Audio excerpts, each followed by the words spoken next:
né? Por que não?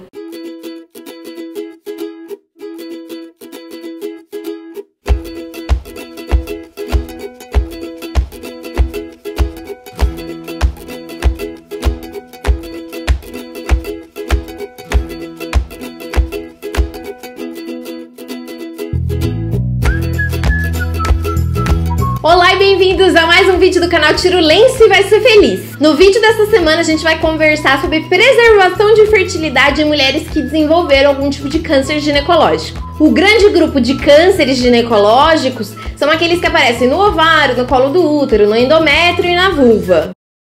Há muito tempo atrás, faz mais de 6 meses que eu tô com esse material pronto, mas eu não tive a oportunidade de gravar o vídeo antes. Eu fui até uma palestra que chama Encontro com Especialistas, que sempre acontece no Hospital AC Camargo, como eu já disse 500 vezes no hospital que eu faço tratamento. De vez em quando eles têm umas palestras que são esses encontros em que os médicos vão falar de forma simples para público leigo. Sempre, se vocês entrarem no site, vai ter as datas lá. São oportunidades únicas para a sociedade mesmo, para a comunidade lá aprender um pouco mais. E nesse dia eles falaram de preservação de fertilidade em câncer ginecológico. E eu anotei várias coisas e eu quero compartilhar com vocês então essas anotações pra gente poder então tanto conversar, eu acho que criar um diálogo sobre isso, quebrar alguns tabus e também fazer uns desabafos, né? Por que não? A primeira coisa muito legal desse dia é que eu fui reconhecida por uma pessoa que assistia esse canal. Isso pra mim já foi maravilhoso e a gente conversou muito e eu vou contar um pouco da história dela no final desse vídeo. Eu espero que que eu não sei o seu nome, se você esteja assistindo esse vídeo, que você entre em contato comigo, porque faz muito tempo que eu quero conversar sobre isso com você e eu não sei o seu nome, eu nunca mais te achei. Quando a gente fala de preservação de fertilidade, a gente tá falando de várias possibilidades. A gente tá falando da possibilidade da mulher que congelou o seu ovo, ou já que congelou tudo com o espermatozoide, então já gerou o embrião. A gente tá falando da possibilidade da mulher que congelou e pode gerar de novo, a mulher que não vai poder gerar, mas congelou. São diversas situações. Eles falaram então da elegibilidade, ou seja, das mulheres que podem fazer esse processo para preservar a fertilidade. São mulheres de 20 a 34 anos que têm um desejo então de preservar sua fertilidade. É óbvio que se você não tem o desejo, meu, foda-se, né? Tipo o caso de algumas pessoas aqui. Eles apontaram então algumas estatísticas super legais. De 1000 casos geral de câncer ginecológico, apenas 200 são possíveis de ainda avaliar para ver se dá para fazer alguma coisa. Casos como o meu, por exemplo, que gera um câncer de ovário avançado, o meu médico fez a proposta, a minha conta e risco. Ele disse assim: você quer esperar para fazer sua cirurgia de esterectomia, para fazer um congelamento, e me explicou todo o processo. Ele foi super bacana. Eu falei: eu não quero, você marca essa cirurgia para semana que vem, porque o que adianta eu esperar deixar um câncer crescer ainda mais dentro do meu corpo para preservar um ovo se eu não vou estar viva para fazer esse negócio? Ou se um dia eu desistir e falar: putz, passei por toda aquela situação para pegar esse maldito desse ovo e não quero mais. E aí eu falei: não, eu quero viver.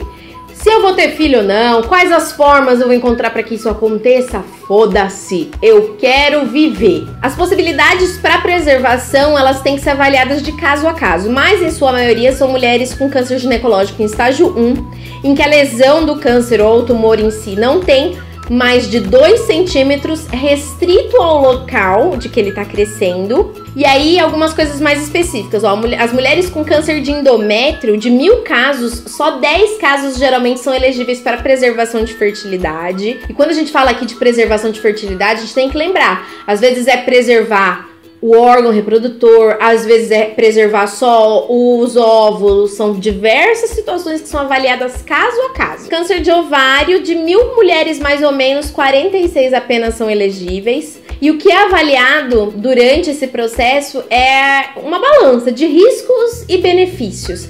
Foi o que eu falei. Como no meu caso, eu iria esperar, com um câncer avançado, eu iria esperar pra entrar no período fértil para poder colher. E lembrando que quando o médico me propôs preservar a fertilidade, eu já tinha um ovário só.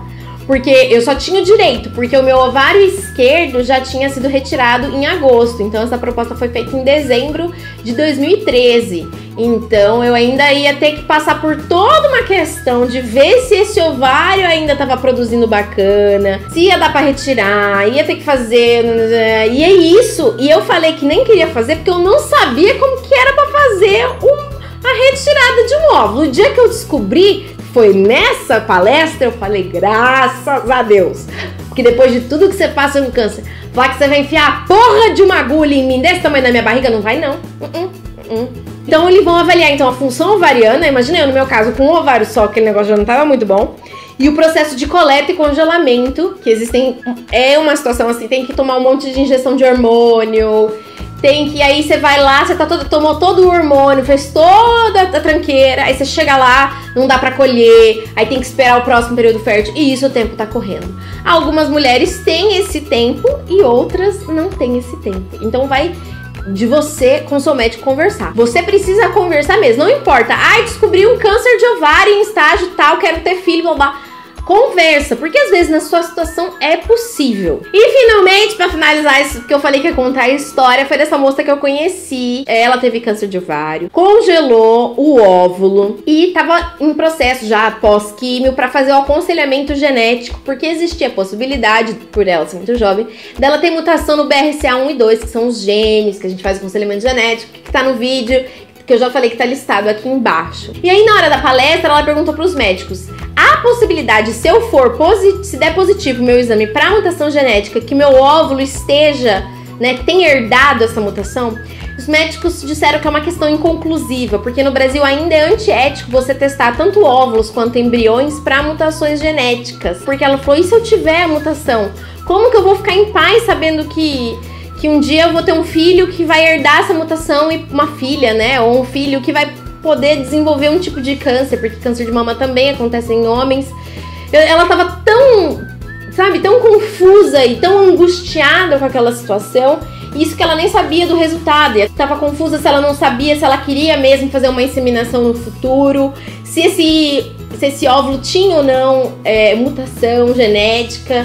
E ela tava muito confusa, muito angustiada. E eu olhei pra ela naquela situação e eu meio que me abracei assim, graças a Deus que eu tomei a decisão de não congelar, porque eu nem sabia o que era BRCA1 e 2, o que era mutação genética quando eu descobri que tinha câncer, ou quando surgiu a possibilidade então de congelar os ovos. Espero que vocês tenham gostado desse vídeo, que tenham aprendido. Compartilhem então com as pessoas que vocês conhecem que passam por essa situação. Não se esqueça de se inscrever no nosso canal, ativa o sino, tá vendo do lado do inscrever-se, porque daí você recebe notificação toda vez que a gente posta vídeo, que é toda quarta-feira, se você caso esqueça que é toda quarta-feira. E a gente se vê na próxima semana. Tchau!